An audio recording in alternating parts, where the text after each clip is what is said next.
that feeling of like guilt or like being a burden on somebody else is Yeah. huge for people. You know what Yeah. I'm saying? Like, you Yeah. don't want to be a burden. Like, like if I broke my leg today, I would hate to be a burden on my wife and kids to help me do things, right? So that logic is, comes to me as well too.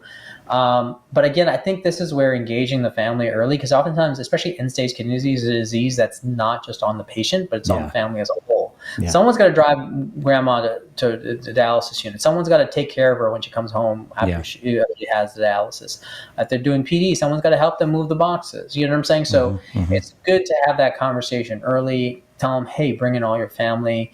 Come in. We're welcome to ask questions and all that kind of stuff. You're listening to Musings with Morales, brought to you by Dialysis Education Services. We're live. Welcome to Musings with Morales. I'm Morales. Special thanks to our guest here, Dr. Qasim Butt, interventional nephrologist. Welcome. Hey, thanks, Mike. I'm glad to be here, man. Yeah, it's, I think, kind of long overdue conversation. We've been meeting up at conferences, kind of the whole circuit, I think, all across the country. Yeah, we saw each other plane too that one time, man. I was trying to remember, was it after the recent ASN conference, or was it I can't remember which one. I forgot what conference it was, but I just remember we sat on a plane and just talked for like 2 hours. So, yeah, that was great conversation, and it was good to get kind of a high level understanding of who you are as a person.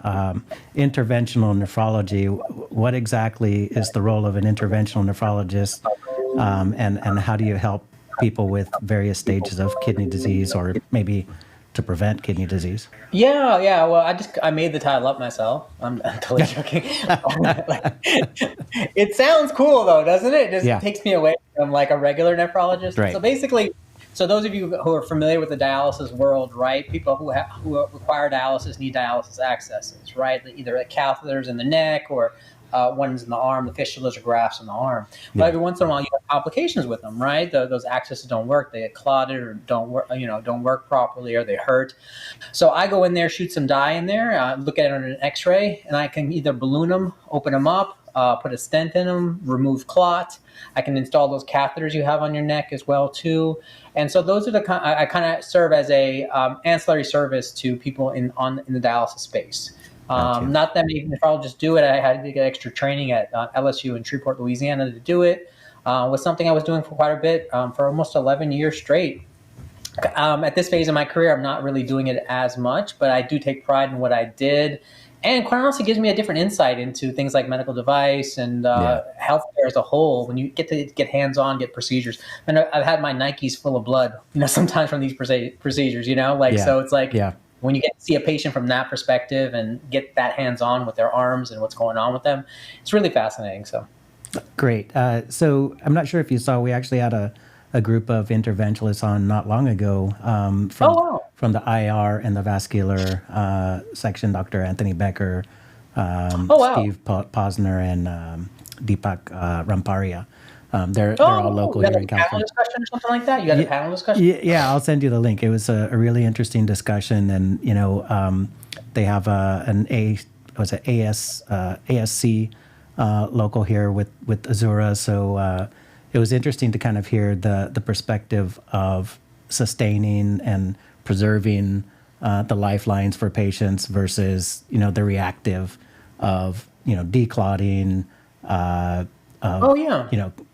I guess kind of corrections that in some cases require revisions, but more so sustaining the same access for long times. I've heard the term lifeline for a lifetime, which really stuck to me. And I know it's not always possible, but it's something that I think from the clinical side, everybody should really. And that was something that was super cool because when I practiced, I was practicing half clinical and half interventional. Yeah. So it let me provide that continuity of care, like taking a patient from the dialysis access, dialysis unit to my office to fix it. Also, even in that transition from CKD to ESRD to dialysis, I got to do the vein mapping on them, right? So I was the one to do the vein mapping and kind of recommended what I thought should be done. And you kind of get involved. So it provides that continuity of care that I think, other nephrologists may not be able to provide. But yeah. Well, I definitely want to circle back to the kind of the roles and responsibilities that you've had and currently have. What sort of influence led to who you are today? Wow. Oh man, you want the whole thing. You want the bio. Oh yeah, man. Okay. the cliff. The Cliff Notes version of it. So I grew up in New York City. So I was born in New York City in the 70s, and and so we grew up there in an Italian neighborhood, which is funny, but yeah, I got to grow up there. At 16, we moved to Midland, Texas, and so big shock, culture shock there. My dad had made some investments in Midland, so interesting enough, that was a whole story in itself. But yeah, so we moved to Midland, Texas. I eventually went to Baylor University in Waco. After which I went to St. George's, which is a school in Grenada. So I went there for 2 years, and then 2 years in the New York, New Jersey area doing rotations. After which, what did I do? Then I went to LSU Shreveport, Louisiana. So I did that from 2005 to 2010. I did my internal medicine training, and then nephrology training, interventional training. 2010, I started joining my practice, and that was my goal: join a private practice, make a certain amount of money. That's what my goal was. Like at a certain point, that's what you wanted to do. It's like, hey, I have this goal of an arbitrary number in my head that I want to reach, and after a few years, you start to reach it. And then what's interesting was, I don't consider it physician burnout. Everyone's used that term, and they kind of feel like it's kind of overused. I consider it physician bore out. I was just bored doing the same thing over and over again. I think, after a certain point in life, some people still want to grow, right? They want to learn. And I find that most people in their mid-30s put it on cruise control and just keep on going, right? I feel you. Yeah. I was not happy with cruise control. So I started looking to different things. One of the biggest things I think I started with was getting financially literate, started reading books on financial literacy, understanding how actual money works and things like that. Started doing little investments in real estate and just various things. And then for some reason, I was never on social media. Believe this, Mike. I hated social media, and I still kind of hate it. But in 2017, 2018, I created my first Facebook, and it was a business Facebook. Can you create a business page? And I was like, you know what, let me do a video. And I just did a video, and I still have the video. It's like 9 or 10 minutes long. It's about hypertension. And I was like, man, I took a long ass time to make this video. Did all the editing, chopped it up, and it was like, must take me a whole day. It was but anyway, started producing those, started doing well, pretty good. Took breaks from here back and forth. And then 2020 rolls around, and we all know what happened in 2020, COVID, the whole nine, everyone's locked at home. And then all of a sudden, my posts on LinkedIn get some reach. Right. And so as they get more reach, more people reach out to me. At that point, everyone's really open for a Zoom call. So what's interesting is companies started reaching out to me, asking me to, review their devices, talk to me about what they're doing, all this stuff, just get my insight. I was like, oh my God, this is pretty amazing. Then over time, I started getting like advisory roles in these companies and stuff like that. Some of them, if you heard of Icona Health, Tim Fitzpatrick. Yep. Shout out to Tim. Yeah, Tim. I think he was one of my first ones to actually give me a physician advisory, so I kind of owe him. But then I started, having, little, I would say a little, not tension, but a little tension with my boss here and there. There was you start to realize a lot of practices, they want to like own you, right? That they want to make sure that they're in their box, right? And I think I was kind of outside that box. Eventually, I went to a conference called LSI, Life Science Intelligence. It was the first one they had in May of 2021. One of my good friends, Omar Khatib, told me to go. And so we had Omar on not long ago. Shout out to Omar. Oh, yeah. Small world, right? Yeah. So, he told me to go. I went there, and that's where I kind of fell in love. I was like, oh my God, these are my people, right? That med tech kind of vibe, right? Yeah. And then, interestingly enough, I came back and then kind of had a falling out with my boss, and I was like, hey man, we're going to meet. I was like, we're going to meet on Monday. Let's meet at a coffee shop. And I told him I'm out. You fired him? Fired your boss? Huh? Fired your boss? Yeah, I guess so. You could say I would imagine, but it was kind of mutual in a weird way. Yeah. And I was weird. I didn't have an exit. What was weird was I had started doing presentations on value-based care, and I kind of got really good at understanding what the value-based care models that CMS, Medicare is doing now. I thought my exit would be that. Started interviewing. Nothing really landed. But I had a 6-month notice for my practice, so I had to stay there for 6 months, which is a horrible experience to stay somewhere for 6 months, right? Yeah. Anyway, I left, and nothing really landed. I interviewed at all these kind of value-based medicine companies. None of them really wanted me, which was really fascinating to me. I was like, wow, it was kind of an eye-opener, right? And I had about a period of like, I started doing part-time medicine and stuff like that. And I would say 3 to 4 months of unemployment provides a lot of mental clarity about what you want as a person, right? Yeah. What you want out of life. And then I started, working with other companies I work with now, Aleo, which is the Aleo Smart Patch. Dave Kurungatla, I consider him like a friend of mine, but he offered me a spot with them. Really cool product. Yeah. Yeah, really cool. Right. So it's a patch that goes on your fistula, non-invasively measures hemoglobin, hematocrit, potassium, skin temperature, auscultation, flow of your fistula. Super cool product. And I got to be on board with them. I also joined DeLorean AI. That's Sev McLaughlin. He's the CEO of that company. I help them. They have a renal AI platform as well, too, working with insurance companies, dialysis units as well, identifying patients that are high risk and coming up with next best actions for these kinds of patients.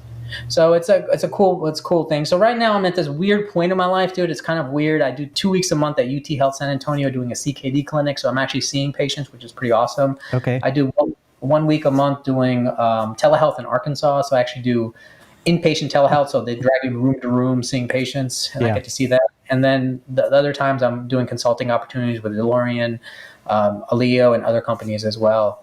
So kind of in this weird sweet spot right now where I'm just doing random things. It's kind of random, but at the same time kind of interesting, So yeah, I think it's progressive. You kind of spoiled some of my questions that I had lined up for you. Sorry about that, man. Sorry about that. It's like, hey, I definitely want to talk kind of new tech, and you're involved in a lot of the new tech.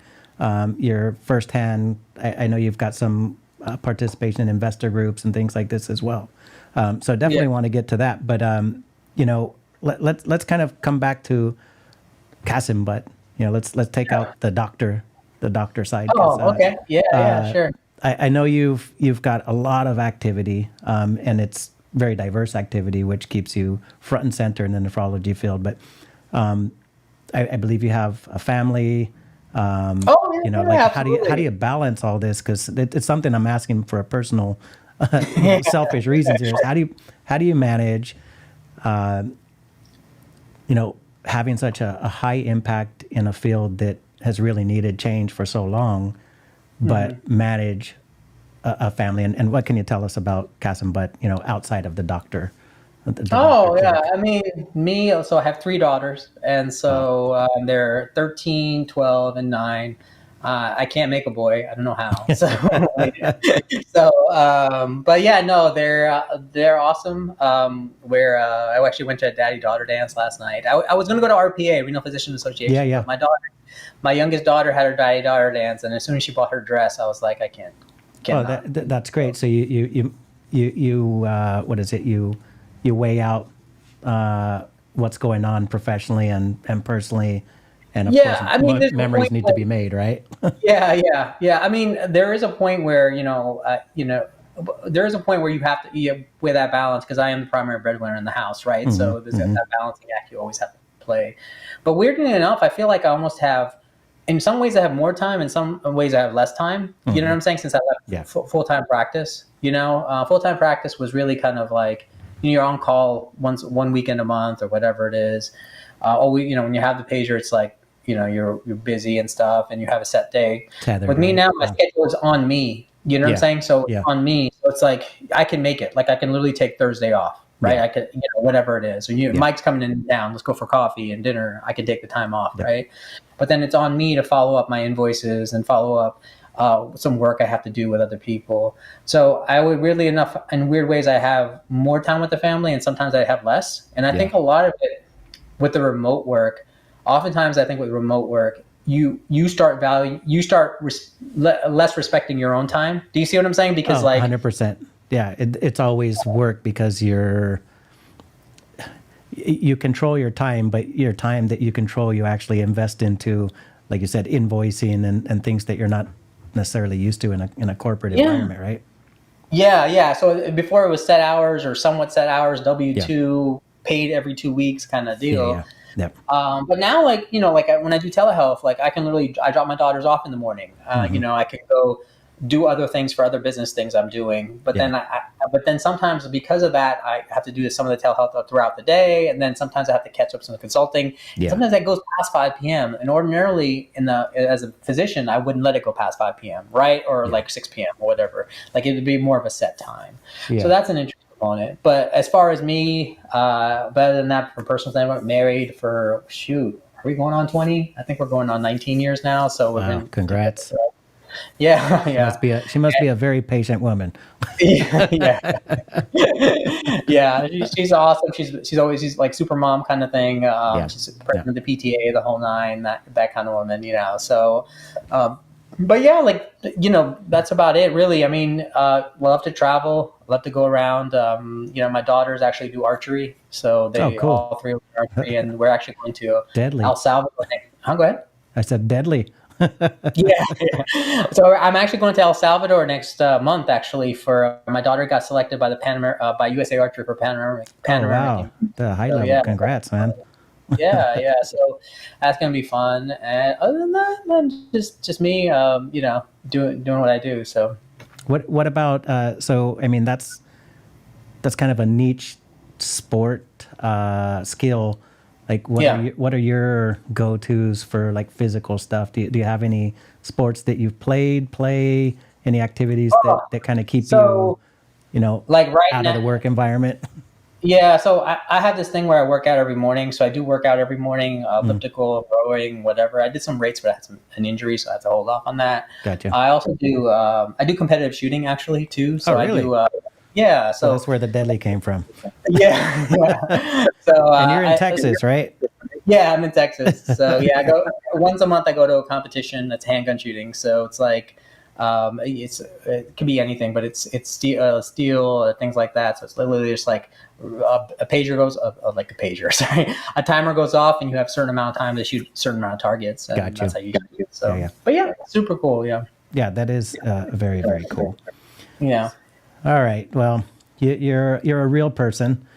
Yeah. With all of the activity out there, there's some balance. You have some time for yourself. You make priority for your girls and your wife. You've got a superhero wife or superhuman. I can't remember if you said superhuman. Yeah, I said super. She's in the supermom. Supermom. Yeah. So let's just touch on that for a second. With that. And let me share a little bit about me. I feel like I could not be as busy or as efficient, effective as I am without the support of my wife. Not only with my children, but just kind of making an environment that I can call home. Like I can really put my head down. Oh, absolutely, yeah. That sometimes as a remote worker, and Paco, our producer, would chuckle at this, maybe feeding me too much, but definitely keeping enough calories in my body to stay as busy as I am. So without supermom, superwife, do you feel like you could be as impactful as you are? Oh, no, absolutely not. Like, I mean, this is not to be cliche, like I had the greatest wife in the world and all that kind of nonsense. But I remember reading like the greatest financial decision you'll ever make in your life is the person you marry, right? Mm-hmm. And so, and you can take that, you can extrapolate that into, time, happiness, everything else. And so what I realized with my wife is that, without her, I couldn't do any of it. And then every time I see my kids, and again, not like saying I have the greatest kids in the world, but I'm like, oh my God, I'm really happy with what they've turned out to be. Yeah, and I don't think I could have done that on my own. You see what I'm saying? 100%. 100%. And so, and we have a very much traditional, we're Pakistani, so it's like we have a very traditional household, like not household, like not that strict, excuse me, I wouldn't say that, but the traditional roles, right? Yeah. I'm the breadwinner, she stays home. But yeah, no, absolutely, man. It's just, I think it's one of those things where, I think I think you always have to look at the glass half full, and that's the way I look at it. I have my issues with my wife. Everyone has issues. No one has a perfect marriage, but you have to look at it and go, hey, I have it pretty good. And the grass isn't always greener on the other side. You know what I'm saying? So. Agreed. Yeah. We've got but it really is a a business relationship at the end of the day. I mean, we've got to compromise with each other, right? We've got to listen to each other's voices. So I appreciate you bringing that out. Let's fast forward again, or bring it back to the interventional nephrology, all of these various roles that you're serving today. What excites you the most, if that's a safe question to ask, about your role in nephrology today, whether it's with companies and organizations and products that you're advising, or maybe what's on the forefront, what's on the horizon of nephrology. So kind of back to that, what sort of new tech, what sort of technology, what sort of care modeling do we have? You mentioned value-based care. What excites you the most about nephrology from today moving forward? Oh, I mean, I think in many respects, what excites me the most is the change itself. Do you see what I'm saying? And the change in healthcare itself. So I wouldn't say it's one thing, but you always realize is you want to get in on the ground floor of something, right? So you want to get in when the change is happening. You don't want to get in afterwards, right? Like if you got into AI, medical device, whatever, in 10, 15 years, there'll be a market for it for sure. Yeah. But at this phase where so much is going on, where you see technology coming into healthcare, literally coming into healthcare, right? Google, Apple, but all these other players are coming into healthcare. You want to be on that ground floor of making that change, right? So, I'm literally doing work with DeLorean the other day, and I'm like literally helping them design next best actions for, CKD patients, right? So that's an honor, right? That's an honor to be able to do that, right? Like, not just for getting paid, but it's like, oh my God, this is so cool that I'm going to, I'm helping them implement certain changes. Yeah. But yeah, just the sheer fact that we're at that age of the implementation of artificial intelligence, but also just this kidney care coming in, not kidney care, efficiencies coming in. You have the value-based care initiatives now as well too. So you have payment structures that are changing too, right? So payment models. So you not only have healthcare, not only have technology rushing in, you have payment models changing, right? So, which also all in turn leads to clinical pathways changing, right? So all of a sudden, the way you approach a patient is going to be different. Right. So it's like not one thing. It's not like, remote patient monitoring, even though I do that with Referlio, is exciting to me, or AI is exciting to me. It's like the culmination of everything at this moment is super exciting to me. And I'm at that point where in a year or two, I can't tell you what I'll be doing. Do you see what I'm saying? Because I do. I'm not sure if you know a good friend of mine, Dr. Joseph Lee.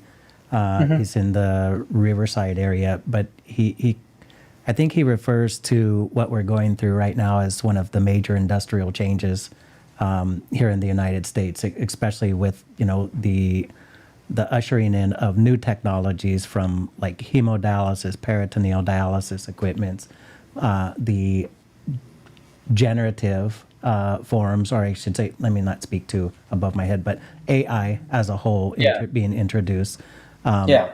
I'm not sure, is that generative or predictive when you talk about CKD modeling of That's more predictive, I think. Generative is like when you actually generate something, right? Like text or video, audio, whatever it is. I would say that's more, predictive. The predictive side is really interesting. That's something we do at DeLorean as well.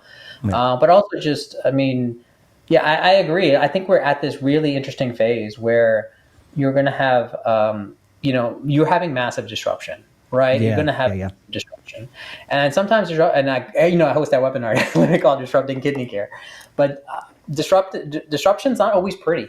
You know what I'm saying? It's just not always pretty. Some people fall to the wayside in disruption. You know what I'm saying?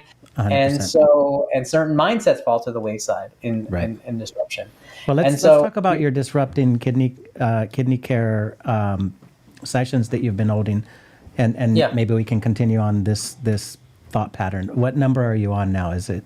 I think I just did number 7. So I host that probably quarterly or so. They're a lot of work. I think we were just talking about it, but putting on panel discussions is not easy. Yes. And it's kind of draining from a social media and and logistical perspective. So I do them about quarterly. So I think I think I just did number 7 actually. Yeah. And where exactly do you stream or share the disrupting? Is it only on LinkedIn, or is it through? I concentrate mostly on LinkedIn, the live session, and then I post them all, the video themselves, on various platforms, YouTube, Facebook, Instagram, and all that as well too. But the live session I leave on LinkedIn primarily because my audience is mostly in the even though I have patients that follow me, but a lot of them are in the business sector. Do you see what I'm saying? Either nephrologist doctors that are business minded, or just people in the business sector, whether it be in insurance, technology, whatever. So I feel like that's the most you can get, and then on most engagement you can get, and the comment section comes directly from there. So I like LinkedIn as the platform, but I started it, I want to say about 2.5 years ago. And I specifically did it from the value-based care. I started the discussions in value-based care. I have some leaders in value-based care come on. Bijal Patel, who's the CEO of, oh my God, of Balboa Nephrology, Mufti Keita, he's with Evergreen. I've had people from, oh my God, Interwell Health, various people. I've done the value-based care thing numerous times, and I think I did an initial one, did really well as far as responses and everything, as far as engagement. And I think it's because value-based care was relatively new, and people didn't know where it was going. But even now, I think people wonder where it's going, you know? So, but I've done somewhat talks on kidney technology. I've done some talks on the patient experience. So I had a patient panel as well. I've seen some of those. Yeah, and then recently I had an author. I don't know if you heard of the book "How to Make a Killing." Yeah, that was really. Oh man, that was an interesting session you had there. Just so much insight. Yeah, it was interesting because Tom Mueller, very interesting author. He's one of those guys where I found him to be fascinating as a person. You know, did some investigative journalism and whistleblowing in the past, and then all of a sudden he's like, he's doing kidney care. And he wrote the book, and interesting enough, I've read the book twice, and I think there's components of it that are sensationalized, kind of to some degree. But at the same time, it highlights some problems in the industry itself, and some of the problems that we never really addressed, right? But also, I mean, if you read that book, it's called How to Make a Killing. The historical account of nephrology and where it started post World War II. I thought it was just a fascinating story itself, and something you never learn in fellowship. Or people on dialysis, do they even know this? You know what I'm saying? When was the first kidney transplant? When was, who invented the first filter? Who invented the shunt? I'll do oh my God, the Scribner shunt. The first shunt ever used in dialysis came in like a dream sequence at 4 a.m. when he just woke up and wrote it on a piece of paper, like friggin' like the flux capacitor in Back to the Future, right? Like it was just, like they just drew it out. These kind of crazy stories.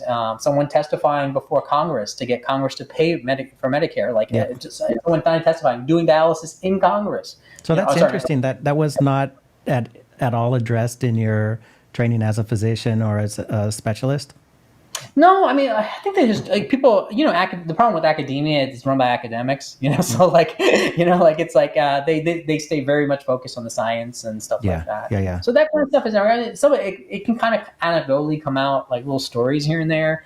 But that kind of stuff, and also the way I think the Tom Mueller addressed it, he made it interesting too, the history itself. So all of a sudden, this kind of stuff was like, oh man, this is actually pretty interesting the way you laid it out for us. And the sheer fact that he was saying how in the 50s, 60s, and 70s, nephrology itself was like a highly innovative field. You know what I'm saying? It was the field. Like you were the cool kid if you were doing nephrology, right? And whereas I came into nephrology in the 2000s, and after it's really been almost like stagnation, right? The same old, same dialysis machines, same dialysis, ACE and ARBs and the CKD, basically the same thing. And so now in the last few years, you've seen some change, obviously. But before that, man, it was complete. Like I described, the physician bore out. I was just bored, like doing the same thing. So, but I thought that was an interesting one in particular, and that one I let run a little bit longer because I found him so interesting. So it was a really and thank you for bringing that to all of us to watch. I watched it not live, but I watched it after the fact, and I was like, wow. I saw you post it, and I was like, I gotta catch this one live, and something came up, but. Thanks for sharing that one with us. I'm going to go back on it. I'm going to read the book. The other thing is, we live in a world of very short form content, right? Whether it be an hour-long content, hour-long podcast like us, or even like a Facebook meme or a TikTok video. It's good to have people that actually do research, right? And we take pride in the investigative part. Now, you can take issue with stuff he said. Like, again, I think some of the book was kind of sensationalized a little bit. But the thing was, I think the general, the history of it, the abuse, some of the abuses that occurred, the problems that we faced, like that stuff was never addressed, until, so I think that's something you should take into account, Yeah, when you look back at I guess, the amount of money that has gone towards whistleblower lawsuits in our industry. I believe it outweighs, or it's heavier than any other section of healthcare as far as those whistleblower Really? lawsuits. I did not know that. I did not know that. Really? It's massive numbers, right? We know that it's kind of like reserved. Like, let's put this money over here for when something comes up, right? Oh, I see what you're saying. Well, dialysis itself is takes a disproportionate amount of dollars from Medicare, right? They represent less than 1% of the Medicare beneficiaries, but take over 7 to 8% of the cost of Medicare as a whole, or traditional Medicare, right? So I can imagine there. And then one of the times, like Epogen, Epogen at one point was like 50% of the cost of dialysis. That's right. At one point. That is was crazy, bundled, right?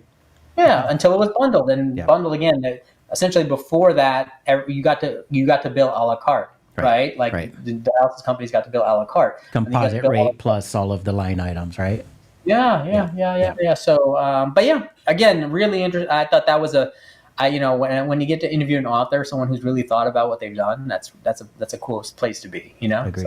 So we have a comment, and it's living on dialysis. I'm not sure if you know. Hold on, let me see if we can. Is that? There we go. So we've actually talked to numerous people about doing dialysis in front of Congress again, just to show them how home dialysis is not what people think now.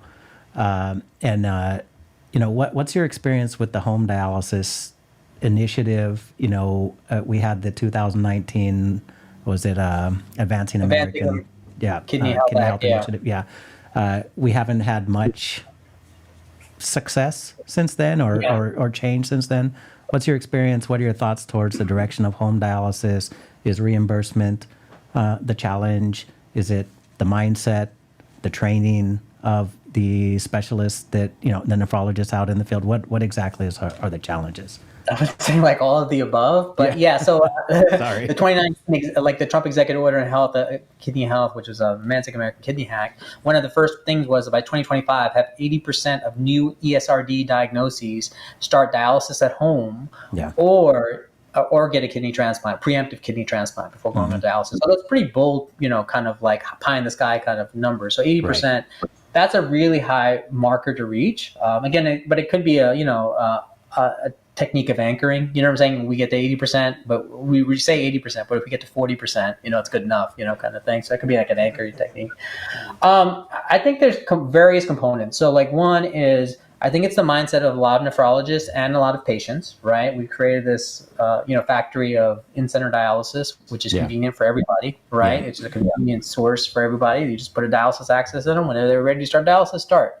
Home dialysis is a lot more work, right? And I always say, I think nephrologists have to be salespeople for dialysis. You see what I'm saying? I'm a salesman for dialysis. So when I have you, what's interesting enough in my relatively small clinic, I'm actually a pretty decent sized clinic. It's just a CKD clinic. I'm having less accesses put in because I'm convincing people to do PD. Do you see what I'm saying? So I'm getting less dialysis accesses in CKD4. I'm not having them put in because I'm like, you're doing PD. You know what I'm saying? And I'm talking up PD. And what's the rationale behind that? Dr. Butt, why PD? Why PD? So I have several, and some of them are one is I think we should be a PD first nation. I think you should do PD at home. Do it at home. No dialysis access needed. I think one of the biggest proponents at home is I think of self-empowering patients, right? That's the biggest thing. So I've seen too many patients go on dialysis and stick their arms out and numb out for 4 hours. You see what I'm saying? When they get stuck.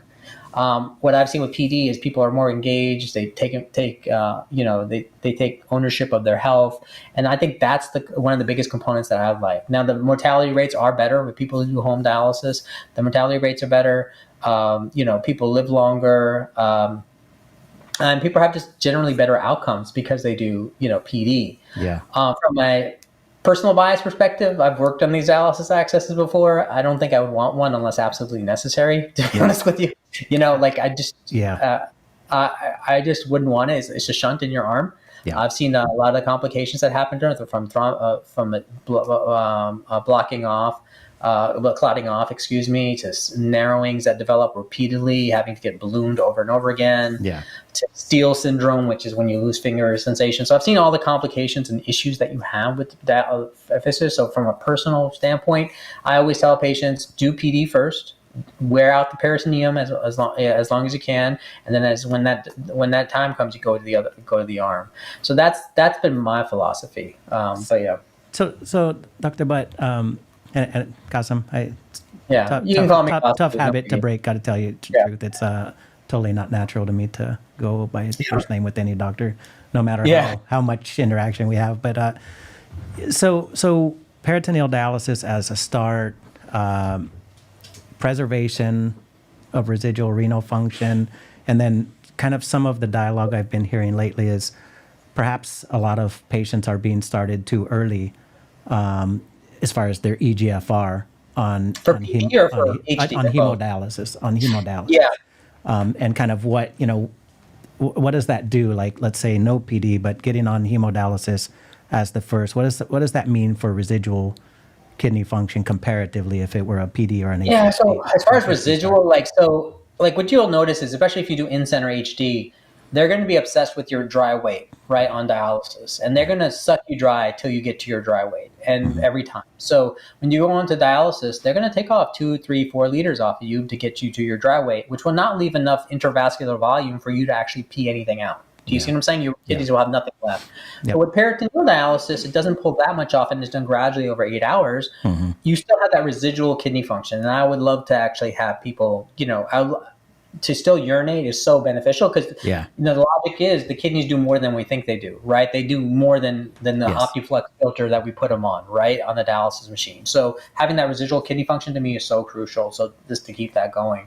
As far as starting too early, I remember Tom Mueller brought it up in the book. He's talked about the CKD classifications 1 through 5, and particularly 15 or less. And he talked about like that 15 gave people mindset in their head, the nephrologist, that hey, 15 is when we start dialysis. And in actuality, it's more of an average, right? It's not an absolute. So my logic for dialysis is, I ride it till the wheels fall off. You see what I'm saying? Until all the tread life is gone and you're starting to feel bad. Then we start dialysis, right? So that could be an EGFR 15, but it could be an EGFR 8 or 6, depending on the individual person. So there are some people who may have got started earlier. And, even like when I first started, I may have, I started 13 years ago. I may have started you a little bit earlier than otherwise thought, but now, like, my logic is keep their kidneys going, keep them off dialysis. At that CKD 4 or 5 range, late stage, I see them once a month, every 1 to 2 months. Keep them off dialysis. Let them know they can call us if they feel bad, and get on there. Now, some of the drawbacks of home dialysis is that there is a burden of doing home dialysis, right? It is a burden on people, and I don't think we. And then now, there's always a trend or a new thing, right? And the new trend is home dialysis. But this is a burden on a patient, right? They have to have supplies at home. They have to take time out of their day to do it. It may not go as well as we hope it does, right? So maybe home dialysis for some people is not the best option. The other component is you wonder adoption rates, right? I think we're at 15%. I haven't seen the latest numbers, right? But 15% home dialysis, right? But, like with the current technology, the way we have it with the current machines, and now there's new machines coming on the market like yourself, Diality, and all this other stuff. But, the usability and how easy they are, like to use, like, as these machines adopt, the adoption of home dialysis can go up as their interfaces are easier and all that kind of stuff. So you're going to see that happen over time. So with current technologies, I think the penetration could be like 30-40% with home dialysis. But as these new machines come on the market, make it easier and easier, and they become more compact and smaller, that home penetration can go up pretty dramatically in the next 10 years or so, Right. So we're getting comments from living on dialysis, and one of the mentions here is that PD may be a help as far as kind of a baby step. When we talk about burden, assumptively, peritoneal dialysis is less of a burden than home hemodialysis. But then when you, like you said, wear out the pericardium or have some sort of event like an infection that disqualifies the use of that peritoneum, sorry, not pericardium. Peritoneum. you go to home, or you go to HD, right? Hemodialysis. And is peritoneal dialysis a good baby step towards home hemodialysis, being that individuals kind of have that empowerment, that ability to have therapy in their own home and I guess still thrive in life, family, work, things like this? Yeah, I agree. So like my inherent problem with home hemo as an initial one is this the hurdle of self-cannulation, right? Like the ability to take big old needles and stick yourself with them or get your spouse to do it, right? That's a huge psychological hurdle for most people. So the logic you're proposing there, I think it does, like first, because if you're doing home hemo with cannulation and starting dialysis, that's a lot to take in at one time. So perhaps if you started with peritoneal dialysis, you understand how to take care of yourself at home. And then when the peritoneum wears out, whether it be infection or with just natural wear and tear of that peritoneum over time, then maybe the next option could be home hemo at home. So I could see that as a transition in. But it looks like this living on dialysis is saying PD help with the baby steps that you need. And I agree, like you can start with minimal exchanges initially with PD and then kind of gradually work your way up. And so that's what I like about the peritoneum. Like, again, and the way I sell, again, you have to be a salesman for it. You can't just be like, do you want to do PD or you want to do in-center? Like you can't just propose that. You have to be like, if I were to do this, if you were my mom, if you were me, if I would do peritoneal dialysis and this is the reason why. And you have to make them accept that, and not in a mean way in any way, But and the other crucial thing is to make that home visit. I have done when the home programs do the home visit and go to the house. Not everyone's house is up to par. You know what I'm saying? They could have animals everywhere. They could have bad electricity or housing situations or leaks in the roof or whatever. Hoarding house, huh? Yeah. Hoarder houses. It could be full of Sports Illustrated from like the 1980s stacked up high, right? Who knows, like the old TVs or whatever. But not everyone's house is like set for that, right? So that could be another hurdle there as well too. But I think the secret is to be engaged with that patient, make sure, I don't believe in playing social worker, but to some degree understand what the social worker would understand, right? Transportation issues, insurance issues, like those are things like. Interestingly enough, we talk about value-based care. I think the value-based care initiatives, like a lot of that stuff, is just good practice as a whole. You know what I'm saying? It's not necessarily the payment models we're talking about, right? That's one aspect. But I would say, be, right? It should be like. So with me, I'm not practicing value-based care in the sense that I'm in a value-based contract. I'm in an at-risk contract. I work at UT Health San Antonio. But literally I have a section where my patient reaches CKD 5 or a 4 or 5 optimal start section. So that's where I address, dialysis access in place, kidney transplant referral made or not, vein mapping complete, what insurance they have. Do you see what I'm saying? Like I put it in there. I put all this stuff in there to where home visit, has it been complete or not? You see what I'm saying? Whatever it is. So that when I'm opening that chart up, I'm like, I know what's going on with this patient and what's the next steps are to make that transition from CKD 4 or 5 to ESRD as simple for them as possible.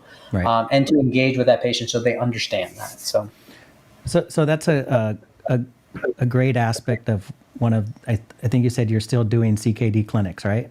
Yeah. What's your take on, is this an underutilized, are we paying enough attention to CKD and maybe even prior to CKD? We have a lot of conversations here on the podcast, and I've been teaching dialysis for 24 years now to technicians and nurses, and people will sit in my class, right? Healthy people, right? Like, I have like a young 19-year-old wrestler, right? In the class. And then they start hearing about fluid restrictions and potassium and phosphorus and diabetes and hypertension. And all of a sudden they think that they have to change their life to like what the person who's on dialysis has to do. So how do we strike a balance between, healthy, no CKD or anything that is a precursor to CKD, like type 2 diabetes or hypertension, somebody who's in CKD, somebody who has CKD 5 or what some people would call end stage kidney disease? How do we strike a balance to where we're aware, but we're not over consumed with the thought of kidney health, if that makes sense. Yeah, I agree. So like the thing is, like, to me, is you have to concentrate on diabetes and high blood pressure. Like, those are the main things. So that 19-year-old, you should tell them, stay healthy, because at 35, you don't want diabetes and high blood pressure because you list all these complications. Yeah. So I think, like, people try to talk about kidney health. In actuality, the kidneys are a coal mine. Kidneys are like a canary in a coal mine, right? Like, they're affected by the body they're in, right? Now, 70% of the CKD we deal with is due to diabetes and hypertension. That means it's lifestyle related, right? The other 30% is polycystic kidney disease, the congenital stuff, the genetic disorders, the autoimmune diseases like lupus. That's the 30%, right? That's the 30% that's more difficult, right? More complex. They're not complex, excuse me, but you know what I'm saying. They're in a different category. Right. So I would say, if you care about kidney health, you care about overall health, that means diabetes and high blood pressure. I think a lot of times, dude, we get in this weird scenario, especially when you talk about diet and kidney disease. Like, we're just throwing confusion at these patients, like straight up confusion. Yeah. You know what I'm saying? Sometimes, and it's because the kidneys are so complex and play so many balancing acts within the body. It's hard to really explain to them what's going on. So, like, a thing with potassium, right? So I've seen people get educated on low potassium diets with CKD3. I'm like, this patient has no potassium issues, but you're telling them to restrict their potassium. Like, why would you do that to the person? You know what I'm saying? Like, why would you throw that in there? Now, if they have issues with high potassium, of course, throw it in there. Say you should limit this. But when you take potassium out of your diet, that sucks. That literally sucks. Yeah. It's horrible. Tell me more about that, because we've been actually going through an exercise on potassium. It's like, this is a beautiful electrolyte. Anybody who's like, gymming and running and all this, like, they're thinking potassium all the time, right? And growing up, it's like, hey, even if you go to your primary doctor, it's like, I think it's like 7 servings now of fruits and vegetables a day, and that typically is going to bring a lot of potassium. They all have potassium. And then, like, my inherent problem is, like, then they get a handout for no avocados, right? I'm like, avocados are so healthy. Right. And my population is like 95% Hispanic. And guacamole is like the only healthy thing Hispanic people eat, right? Like, it's like, and I'm like, please eat your avocados. But at the same time, like, so it's like this weird conundrum you get into where you're being over restrictive. And then you can get into things about plant-based and all this kind of stuff and lower protein intake. But then it's like weird, because it's like, do I want to restrict this person's protein intake when they're, 55 and they're diminishing in muscle mass? You know what I'm saying? Like, and so, like, they want to work out or they want to lift weights and they can't get gains or increase their muscle mass because they're not taking enough protein in. You know what I'm saying? And then even plant-based stuff. And I'm not against plant-based. I think plant-based could work for some people, right? But at the same time, most cultures eat meat to some degree and enjoy meat very well. And so, like, subtle joys in life. Like, I was actually, again, Tom Mueller's book, he brought up this old Jewish guy in New York City where, a dietitian had instructed him on no pastrami sandwiches. Old Jewish guy in New York City loves pastrami, right? And she literally took the joy out of his life. And they, you know what I'm saying? And she wasn't being mean. I'm not saying she was mean, but when you were so restrictive, like, that was just a comfort food for the old man. You know what I'm saying? Yeah. And so when you take those little comfort foods away, and I'm not saying the problem is we have too many comfort foods, right? Our comfort foods are like, like hamburgers every day, and stuff like that. But that balancing act, I think we have to shift towards a culture of health and stressing healthy eating, healthy living as a whole. And then you have good downstream effects regarding kidney disease, heart disease, stroke, cancers, and all that stuff. So that's the discussion you want with that 19-year-old, right?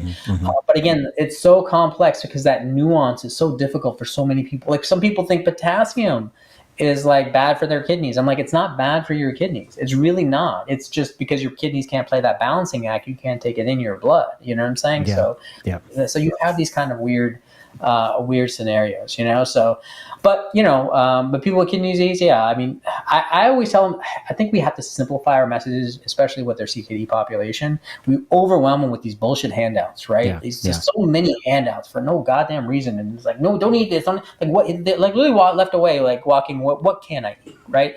So to me, I'm like, dude, I want you, if you're diabetic, I want you on a somewhat of a diabetic diet. Avoid simple carbohydrates, right? Mm-hmm. That's what I want you to avoid. Get your friggin' diabetes under control. And once you get that under control, then let's talk about something. You know what I'm saying? Like, start really simple, like, and once you get that under control, then we can move on to other things and be more strict about things. Now, there are some people out there that would love to do the plant-based or keto or whatever. Knock yourself out, But at the same time, I think most people, we were talking 95%, you got to start really simple with them. And so I've attended a few conferences at the University of Irvine here in California with Dr. Kalantar and some of the nephrology faculty, urology faculty. And one thing that came out, I think some of the Kaiser doctors presented it, was the plate method as kind of a starting point of how to manage diet, right? I thought that was really simple. I was like, okay, this is something that everybody can get behind. There was a lot of discussion on plant-based diets as well, vegan, vegetarian, the pescatarian diet. You mentioned keto. There are other diets out there right now. I think keto is kind of a fatty. When I say fatty, fad. There's what the I think it's the beef diet. Like people are promoting just only eating beef and nothing. The carnivore diet. Nothing else. Is the carnivore like the Liver King diet? I don't know how far the Liver King went with it. I don't know. And it like the way I look at it is, I'm against drastic change sometimes. But if you can implement, the problem is, I think a drastic change that only lasts for like 6 months and then goes away is not going to do anything for you, right? Yeah. If you can do a small, simple change and make it last a lifetime, that's huge, right? Like that's that cumulative effect over time. So like for me, I just tell my patients, like for lifestyle issues, I literally tell them walk 30 minutes a day. Get out of the freaking house, walk 30 minutes a day, switch all your liquids to water. Right. So literally take away all sodas, teas, I don't mind teas, but like just everything. The only liquid I want you going in your mouth is water. Right. And then weigh yourself once a week. Right. And I tell them weigh yourself, and I want them to do that just to simplify something something easily they can grab their heads around. Right. And I've seen people when they stop soda, dude, lose 20, 30 pounds. Oh yeah. You know what I'm saying? I've seen that. Like it's crazy. Right. Okay. I'm going to lose 20 pounds in the next couple of weeks. It's going to come just from stopping soda too, because that's typically seriously, that's what happens to me when I stop soda. It's like weight just falls. Bam! It goes away. Yeah, no, 100%. And my wife been giving me Coke Zero. It still doesn't work, man. Oh yeah, then they talk about there's still an insulin spike with artificial sweeteners to some degree. You know what I'm saying? Yeah. So, and again, I'm not like this perfect ideal person. Like I gained 10 pounds in the last year and a half, right? So I'm not like talking to you down. Like I'm like the 6-pack on me. I'm not that guy, right? Yeah. And I just think it's about. Was that topless picture you sent? You had a 6-pack in it, man. Oh, yeah. You asked for a picture, sir. You asked for a picture. You don't need to see you don't need to see my dad bod, dude. I'm telling you, you don't need to see it. So, but yeah, like it's like these simple, subtle changes, and I think sometimes, like especially dietitians, they go into such detail and they get into the weeds way too quickly. Do you see what I'm saying? Yeah. And turns you off, like, right? It turns them off. They're done. Yeah. So like, hey, do me a favor. All the liquids in your mouth is water. Just start with that. And once you start, don't tell them to go to a gym membership. Like tell them to go walk 30 minutes a day. They can get out their house. Everyone's got a sidewalk, right? And so just get them out of the house. So that's been my logic, and so, but yeah. We had a guest, I want to say 2 weeks ago. His name's Egan Inoue from Hawaii. He's a world-class athlete, few different sports, world champion. And he said something along the lines of, if it's not sustainable, it's not going to work. And he was basically preaching the same thing as small changes. Are going to be sustainable beyond 3 months or 6 months or a fad or whatever it is, right? Are there diets out there that, because there's a lot of, like I said, fatty ones, are there diets out there that you would just absolutely discourage, aside from just making drastic change? But are there any that you would say, like, no, that's not a good idea? I don't know, man, because sometimes I like, if you look at the average American diet, it's so horrible in the first place. Sometimes a change from that would be great, you know? Mm-hmm. So I don't know, man. Like, there's a lot of like, I think a lot of the health and wellness industry is very gimmicky, and Yeah. you know, it's just too gimmicky. So, and I think many people, when they're looking for change, they want to make that drastic change to say I did something. But again, like, you know, it's weird. Like, I think like taking tidbits of stuff is more interesting. So like plant-based, am I fully on the plant-based camp? No, but I do agree that we should eat more plants and vegetables in our diets. 100%. You know what I'm saying? And so keto, you know, like, am I totally for keto? No, but I do agree avoiding the insulin spike is, you know, that we have after eating a high carb meal is probably really crucial to overall health, right? Like, so these concepts, if you can get them in there, if you can kind of piecemeal a way in, and again, if you're plant-based, you can do plant-based, knock yourself out. If you can't do these other ones, you know, whatever it is, go ahead, try it out. See how, what I would say is, if you want to try these out and you're serious about it, make sure you talk to your doctor about it. Say, I'm doing this and I would like to track my numbers. Let's track my creatinine. Let's track my LDL and cholesterol panel, and see where it goes. You know, make your doctor a partner in what you're doing in a weird way. You see what I'm saying? The other component too, this is going to be a side note. If you don't like your doctor, you know, like, feel free to change them. You know what I'm saying? Like, there's no, like, if you don't find that person engaging, or they're not helpful, or, you know, they don't meet up with what you're doing, I think you should always realize you can change them. So if you're wanting to change your lifestyle, change your diet, find a doctor that's willing to accommodate that and say, hey, I want to try this plant-based diet. Can we watch my numbers in this, and you know, that kind of stuff. So make them a partner in what you're doing. I'm glad you said that about changing the doctor, because and also, you know, hey, let's monitor something. I'm not sure how often it is the individual who's seeing the doctor saying, hey, let's do this, like, right? Like, I want to watch these things, versus the doctor usually saying, no, we're going to do this test, and then, you know, don't worry about anything, right? So kind of back to striking that balance of awareness and, you know, what to do if you're, you know, no problem whatsoever. If you have type 2 diabetes, hypertension, chronic kidney disease, or if you have an end stage something, that you got to take that power in your own hands, right? It's your health. You have a partner. My YouTube channel, my YouTube channel is called Your Kidneys, Your Health, where I put the accountability on you, right? That's where you have to put the accountability on yourself, because no one cares. Like, you know, that doctor's going home, they're going to be with their family, do whatever they want. You're going to have to live with your kidneys. I would say that the first step is to understand your disease process, right? Like, for these patients, you have to understand your disease process. So know what a creatinine is, know what a BUN is, know what an EGFR is, know these cell things. And there's so many resources out there where you can learn about what these things are. And then they give you an idea to track it and see trend it over time, right? And then when you go to your doctor, you know, I've had so many patients say, how are my kidneys doing? And, you know, and they'll just be like, they're fine or whatever. And I'm like, no, you should know what your EGFR is. You know what I'm saying? You should know that it was 25 last time, now it's 22. You know what I'm saying? And you can kind of trend it over time. So first step to me is understanding your disease process and the key metrics and numbers in it. You don't have to know the entire kidney and what they can do, but the metrics are there. And then engage with your physician. Make sure that they're translating that message to you. Like, I do this thing where I go down the steps. I'm like, kidney disease. You're like, I talk about during my session with them, but at the end I go, your kidney disease is stable, your diabetes is stable, you're followed by your endocrinologist, your anemia is good, you know, your vitamin D levels are a little low. I give them that thing so that they understand what they're taking away. But always, if you don't find someone like that's engaging, you know, a physician that's engaging, or, you know, to be honest, a lot of patients aren't engaging either. So I'm being honest. There's a lot of people that are apathetic about their health and they just want to go to the doctor and being told what to do next. So if you're that person, you can stay with whatever doctor you want. You know what I'm saying? But if you're someone that wants to be engaged, find that person that is engaged, and, you know, and be nice to them too. You know what I'm saying? Like, just be nice. You know, it goes both ways, right? So as a doctor, it's not only my job to facilitate those lines of communication. It's on you too, right? So make sure you do that as well. So you gotta recognize as the Kidney Jordan.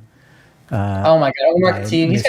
I think he lives on YouTube. I think Omar lives on YouTube. Yeah, that's Omar. Yeah. I'm more like the kidney Kobe, maybe. Maybe the kidney Kobe. All right. So hey, you know, while we're talking about type 2 diabetes, I just kind of really managing your health, your kidneys, your health, right? Like I see a lot of just mainstream stuff, not necessarily like, hey, my doctor said I should do this, but like on Instagram and, different social platforms, hey, pop it on your arm and, you got the app and watch things spike with your meals. Is this having an impact on management of type 2 diabetes, prevention of diabetes, or is it just another way to make some money on the mainstream?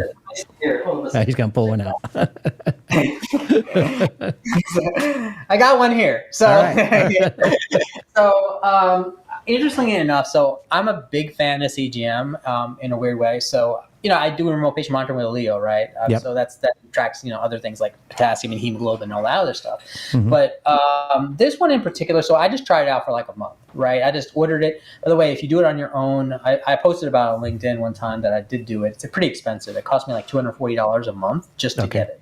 That's because I don't have the patch, and you have an app, right? Okay. So you actually have an app that can track it and track your hemoglobin, to track your glucose, your sugars, right? Yeah. Mm-hmm. So I did it just for shits and giggles, right? I was like, let me get it and just see what it's about, because I started seeing my patients with it, right? Mm-hmm. And I'm at that point in my career where I really want to understand the patient experience as much as they do. You see what I'm saying? So when I talk to you, what they're going through, what they're going through. So and understand on their end if they have problems. So like if they have an issue with the app, I can go, hey, check this out. This is what you do. Yeah. You see what I'm saying? Or this is not working. So share that, kind of have that shared experience, right? So I got it and it was $240, but most insurances I think now are covering it. Mm-hmm. Are you saying from a preventative standpoint, or are you saying from a management standpoint when you have diabetes, or a little bit of both? Well, I would say, at least from my view, what I'm seeing is people who are not necessarily, it's not diabetic. They're not diabetic. It's just like, hey, you want to see what it looks like when you eat a cookie? Is that needed? Is that a good thing? So what I find is interesting. There's a component of what I call Gucci medicine, right? It's like Gucci medicine for the people with money. You know what I'm saying? The cold plunges, the what you call all the other stuff that's out there, like the like the supplements. Biohacking. Stuff, biohacking kind of stuff, which is interesting because as I get older, I'm like 47 now, so it's like I'm actually giving a shit about that. Trying to find out how do you turn on the reverse? Because you start to realize, we're the same age. Oh yeah, because you start to realize your body isn't 20 anymore. Like your back hurts for no reason. Your knee hurts for no reason. It's like, what the hell? I didn't sack a quarterback or something. I just my knee hurt. But what I'm trying to say is with that, so from the learning perspective, what I did when I actually got to see it, and I posted about it on LinkedIn and actually on Facebook, and actually the Facebook, that's a lot of my patient people. They were actually very grateful that I posted about it because they didn't even hear about CGM, right? Continuous glucose monitoring. But my experience was it does make you conscious of what you eat. You see what I'm saying? Yeah. And you get to see trends. Build some behavior. What your behavior. So I fundamentally believe we're all a little different, right? Our glucose tolerances or our glycemic spikes are all different based off different foods and different genetics and different races and different ethnicities and different foods we eat, right?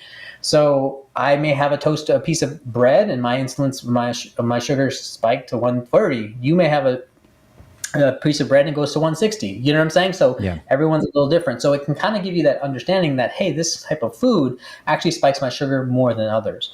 So I thought that was really fascinating. The worst part I had about it, I was wearing one on my birthday. I went to one of those sushi places that had those conveyor belts that going around. You know what I'm talking about? Yeah. It's like sushi. You can just pick it off the tray. Yep. And I got my sugars went up to the highest of like 170, and it sustained there for like 2 hours, 3 hours. Wow. And for the most part, my postprandial blood sugars were like 130 or something, right? From the rice. Yeah. But it was interesting just to see it, right? And so I think from that perspective, it's really useful. Now on my patients, I've started to see it, and I've actually told them go get it. I've told them to go get it because you have the little patch on, you can see on the phone, or if you're older and don't know how to use a phone, they give you a side thing that actually can read it.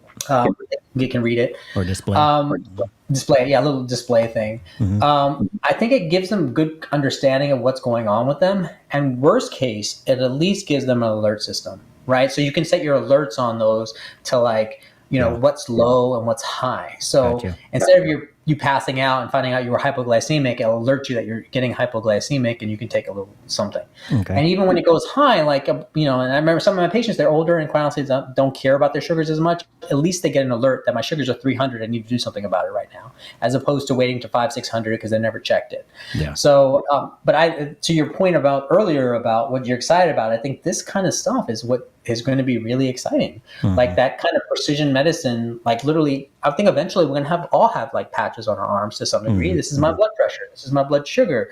This is my potassium, like Leo, or like this is my hemoglobin. This is my heart rate. Like you'll know on your app. You can literally check it. And so will Google. I'm just joking. But like, you will actually be able to track that kind of stuff and see those metrics right before you. How much will it actually change human being behavior is going to be the interesting component. Because I did notice that after a few weeks of me wearing it, I started to care less and less. Right. Oh, so initially, So initially I was like, yeah, but secondly, I was like, on my phone like all the time, like, oh my God, check my sugar. Oh my God, check my sugar. My daughter's daughter was nuts, right? Like really just checking my phone like all the time. Then after time, you're like, okay, whatever. But at least it gives you some sort of trends. And that's what I think is the big thing, is to get that trend over time. And then even if you do it once a week or once a month or once you go to the doctor's offices, maybe someone can see it, right? And so that's what I like about it. See how you're trending. Yeah, absolutely. So I have one more question. There's been a recent, I think a really big event in our community that has been quite commentated, but would love to get your take on the recent transplant resulting out of a pig transplant. What's your take on that? What's your knowledge of what has occurred? Well, honestly, I've read articles about it, but I'm not, my knowledge base is there. I'm not a transplant guy, but it can be, pretty amazing if you really, really think about it. Like if we can actually harvest this organ out of, I think they genetically modified it to some degree, right? Yeah. They genetically modified it to some degree. If you can get this, like a lot of people could come off dialysis that otherwise wouldn't qualify, right? Like, that may have been denied by a transplant center or whatever. So I think it could be completely revolutionary and, take the idea of an artificial kidney away, right? To some degree, all of a sudden we have an organ, we use biotech instead of medtech to offset dialysis itself. But I think what I think is like, I don't think there's always one solution. There's not one panacea. There's going to have to be a multi-pronged approach. So there's probably going to be a need for an artificial kidney. Yeah. There's probably going to be a need for this kind of organ system. There's going to be people that still want to get their cousin to donate to them. You know what I'm saying? Right. And then the greater thing is I think the biggest thing is we shouldn't so concentrate on end-stage kidney disease. You know what I'm saying? So what I mean by that is not just focused on that, because that's always been the attention of CMS, Medicare, even doctors' offices, nephrology practices, is dialysis, right? The focus should be on CKD 3A, 3B, 4 up there in the upstream approach, meaning, starting agents, ACE inhibitors, whatever it is, ACE inhibitors, ARBs, SGL2s, slow that progression down. Yeah. Also, honestly, concentrate on general health. That's a whole other topic, by the way, but, concentrate on general health at that CKD 3A, 3B range and prevent that progression of CKD, right? Yeah. I mean, if you prevent, the logic in these value-based care initiatives are like, if you prevent dialysis for a year, you just save $70,000, right? Like, like if you just a year, right? Or 6 months at $35,000 because dialysis costs that much, right? 70, 80, 90,000 a year. So the focus should be more on the preventative side than just on, everyone, like patients are like, in these forums I've seen like, oh, well, they want to, when's the artificial kidney coming out? I'm like, dude, I don't want an artificial kidney. Like I want the doctor to make my kidneys work good, right? Like that's my whole goal. So, yeah. So you see that, what is it? An ounce of prevention versus a pound of treatment, right? We should be looking more towards investment. I'm not against the kidney, the transplant at all. I think it's amazing. I'm hopeful for anybody in that late stage kidney disease, that are suffering from late stage kidney disease, that this could be an out for them. But the ideal is to kind of concentrate on the earlier components and see if it actually prevents that progression as much as possible. Yeah. So I wonder, like. Yeah, and I wonder after you get the pig kidney transplant, like, do you smell like bacon or something? Like, what Yeah, you know, we'll find out soon, right? you Like what smell like exactly. sausage like all day, and everyone's like, "What's that smell?" It's like, "Oh, that's just me. That's my urine." Yeah, Like, it's really a trip. I mean, when I heard that, I was just blown away. But I yeah, think it's been in the making for quite some time. We know that, like you mentioned, the artificial kidney in the works. We know yeah, that there's like regenerative medicine and the stem cell repopulation of, I guess, harvested kidneys that are stripped of all the stem cells, something along those lines. Have you heard of anything yeah. like Well, that? I think what they did with this was they got rid of some of the antigens on the kidney itself that could cause an autoimmune response. Got you. Didn't they? I think they also mentioned that they tried this in heart and other organs as well too, or something like that, or something to some. I'm not sure if I think they did a transplant though. Was it on a person who was had no brain activity? They did the pig Maybe transplant. I just remember I think I remember reading in that same article about the heart being used. But what's great about the kidney is we have a replacement for it. It's called dialysis, right? So if Yeah. it doesn't go through, you can always bounce back to that. So that's Yeah. one of the benefits. Like when you get a heart transplant, it's interesting. They'll do biopsies like crazy of that heart, like literally just to screen to make sure you're not rejecting it because it's so vital, right? If your heart goes down, it's over, right? Yeah. Whereas the kidneys, we biopsy when there's indications for it, right? Yeah. So. Yeah. Hey, sorry, I do have one more question for you. Oh no, go ahead, man. Go ahead. And we haven't touched on this. So we talked about home dialysis, peritoneal, home hemodialysis. We've talked about transplant. We've talked about CKD and prevention, all of that. But there's the fact of the matter is most of the people in the United States who have the CKD5 or what again can be maybe insensitively labeled as end stage end up in centers, right? In dialysis centers. And it's probably somewhere around 85% or so, right? Yeah. So at that point, I'm introduced to this environment. I'm sitting there with 20 other people that have similar condition as me as far as the need for dialysis. Maybe we got there a different way. There's I guess, an approach to care today that we call transitional care. Yeah. And I haven't seen a lot of it. You mentioned Balboa Nephrology down in San Diego. They've got a great transitional care model. I haven't seen a lot of successful models. What's your experience? Can you share kind of what you've seen nationally with transitional care?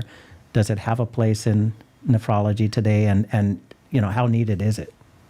Oh yeah, no, I've talked to Vigil about it in Balboa, and I think it's so crucial. My old practice that I left in 2021, I think they started a transitional care unit, but basically what it is it helps people with that transition to dialysis and from dialysis, right? Yeah. So that's the whole point. So someone who's doing dialysis in a center, they can actually get trained to do dialysis at home and have that bridge. So it's not like you just stop in center and you go to there. Yeah. You do self cannulation classes and all that kind of stuff as well too. I think it's kind of crucial because I think there's a lot of these components of whether it be education, insurance, diet, and dialysis itself that we just think we can just move the patient over to the next just because we just want to, right? I think you have to have that transition where they can feel comfortable moving over, right? Because going to home is not as easy as people think it is. When we talk about you can talk about Tom Mueller's book, but also the initiatives in general, about, we should do this at home. Why aren't we doing this at home? And I'm like, It's not that easy. It's just not that easy, especially if psychologically you've been in a center and someone's just stuck you. Already read. Yeah. It's like, here, I'd rather have you do it than have to take than me. burden, right? The logic is why would you do that? So again, and that's where I think CMS had this thing. It was interesting. They had it's called patient activation. It's like a metric that they had. And I thought it was interesting. A lot of the patient activation is to make people responsible for their own health. They have to be initiated early, within the first 90 days of a patient coming to a dialysis unit, because that's when you kind of see the behavior of what's expected, right?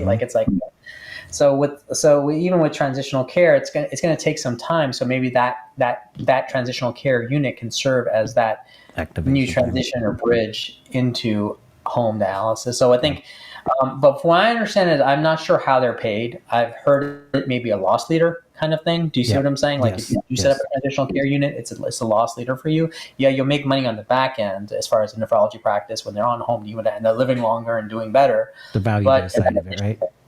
Yeah. So, and it's that probably has to do with like the payment models of dialysis itself. You know how that works and all that kind of stuff. So that's great. Jim Q says that they actually experienced the transitional care with one of the big guys, DeVita, and he had a great support team, helped him, plus his daughter, who is now a dialysis tech.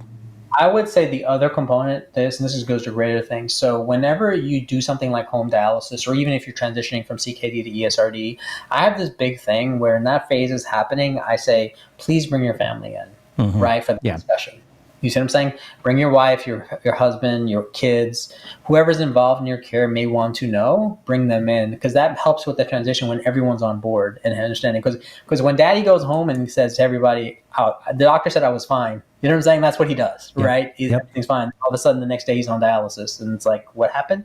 So having those lines of communication with the family and having the family involved will all of a sudden change the likelihood of them doing dialysis at home. Right? It's like, oh, I have a sister. We can alternate days when we help mom do PD. You see what I'm saying? Yeah. And so I think that's kind of crucial. Or even just if they're the grandmother's at home in your office, is get them to get the family on the phone, just explain to them what's going on. I think that's kind of crucial. But that's where the transitional care comes in, and mentioning the family being involved. I think that's so helpful too. Yeah. No, thank you for bringing up just kind of dad saying things are fine. I've experienced that so many times in my experiences with patients where, just quick story. I had a guy that I took care of for, 3-4 years. And he came with transportation. He was in his mid-40s, type 2 diabetic, hypertensive, tall African-American guy. He didn't have a job, but he had money. He was the head of his household. He had 2 or 3 children, married. And if I remember the days of the flip phone during treatment, he'd get a call, he'd flip up his phone and like, oh, I'm going to be right there. And he's, Morales, take me off right now. Give me the paper to sign, his early termination. He was going to go take care of stuff at home. Like he would sacrifice his time, his dialysis time to go take care of an issue with the neighbor or, the kid's girlfriend or boyfriend or, something along those lines. And then I remember there was a time where he was having a problem with our mention today of potassium, and it would kind of happen the same time every month. And, it got down to like, who does the cooking, who does the shopping? And it was his wife who did all of that. Right.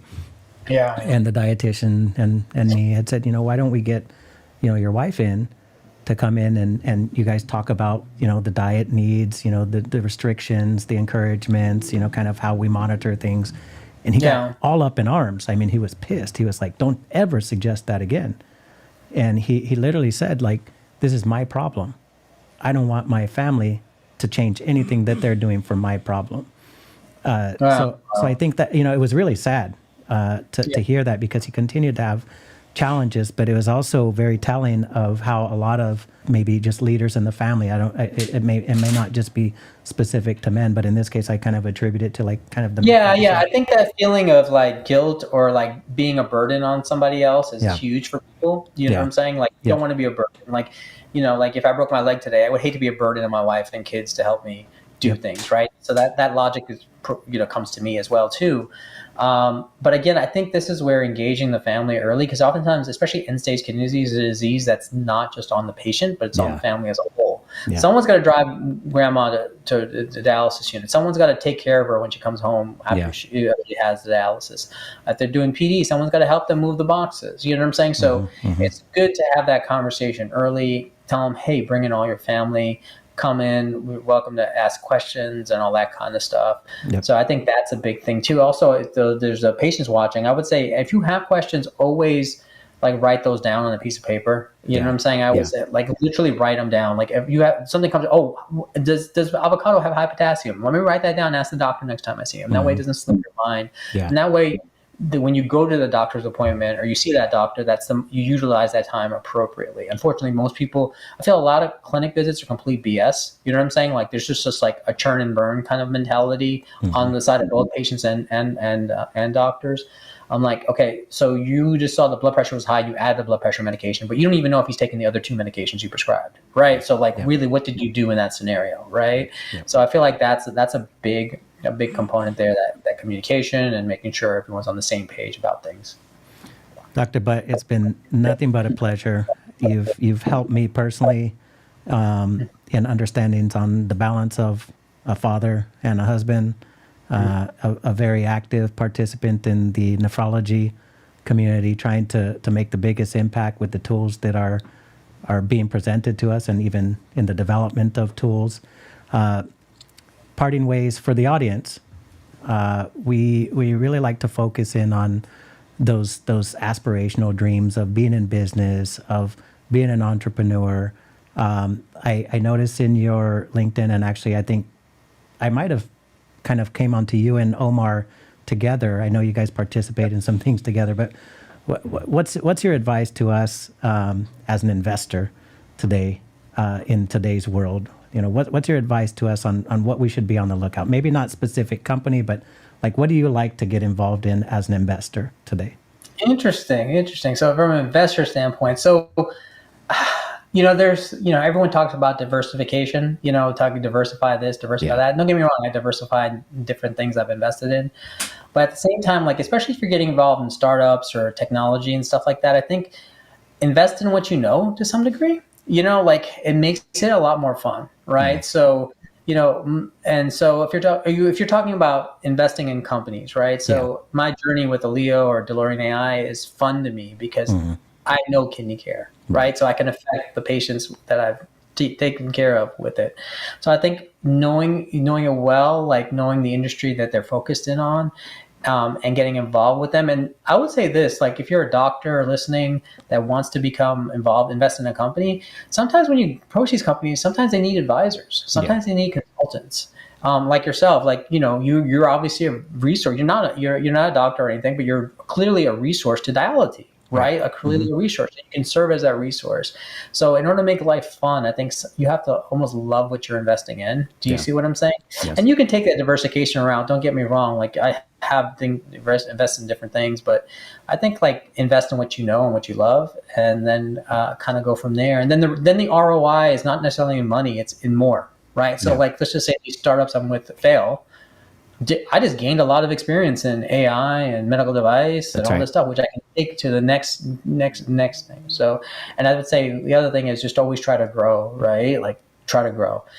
They say that there's a saying that most people die at 30, they only bury them at 75, right? Like, it's like, so always try to grow, learn new things, be engaged. And I think, like, and to the point where I'm being earlier, the glass is half full, right? It is half full. So the way you have to look at it. So that I can align with that advice. It's really great advice. I think, investing in what you know, what you love is a great place to, I guess, lay foundation. You also mentioned some diversity, and I think that's also, worth looking at once you've got your bearings as an investor in things that you know and that you can actually contribute and have an understanding of the direction of companies or devices or products. But it's cool to like create value for somebody. Do you know what I'm saying? Like, so like, it's really a cool, like, self affirmational kind of thing. It's like, oh my God, dude, I just, like, straight up help this company veer them in a different direction or understand something. So I think that component is so crucial to, like, enjoying what you do, like, I mean, I love self-driving cars, right? It's super cool. All right. I don't know. We didn't align there because I hate electric cars. So I guess my car can self-drive to an extent, but it's What I'm saying is the idea of it, right? Whatever it is, like, these kind of different technologies are out there, but I don't give any value to a company other than money if I were to invest in them, right? And so if you want to get involved, and I feel like there's a lot of physicians out there that want to get involved, just don't know how. Yeah. Man, I think LinkedIn is one of the greatest agreed platforms out there. I think it's probably the most of substance out there. Don't get me wrong, there's a lot of showboating and stupidity on LinkedIn, do not get me wrong, but you can make real lifelong kind of like friendships and relationships. And I think the other thing is like networking with LinkedIn. Everyone talk about networking. I think building relationships is what's crucial. It's not about like just having someone on your Rolodex. You know, like, I can call you at any time and be like, hey, what do you think about this? Right. And no, that's the kind of thing that you want. Not just a network, a phone number, and an email. You want someone's friendship or relationship there. So totally agree, and I'm happy to call you a friend, Qasim. To use your words, I think to follow up to the where to invest, and thinking of one of my mentors, Dan Guthrie over at Diality. He really likes to focus on areas that are being disrupted or need disruption. And I can say, based off the conversation today, that we've been in need of a disruption in kidney care for a long time. I'm really aligned with all of the things that you said today as far as the need to put more effort into prevention. It's the only way we're going to strike incidence and prevalence in this country is to prevent it, right? If we keep treating or focusing only on treating, those numbers just increase and increase and increase. The disproportionate nature of Medicare expenses or allocations is going to get worse and worse and worse. And I just, my fear is that, when it's not a sustainable business from that perspective, like where do we go? So I'm happy that we're in this disruption. I'm happy that there are thought leaders like you that are working with companies to help them find the right way. And I know there's a lot of challenges in finding that right way. It'll keep iterating and iterating, but thank you so much for joining me today, and look forward to the next conversation. All right, brother. Have a great weekend, okay? This episode has been brought to you by Dialysis Education Services.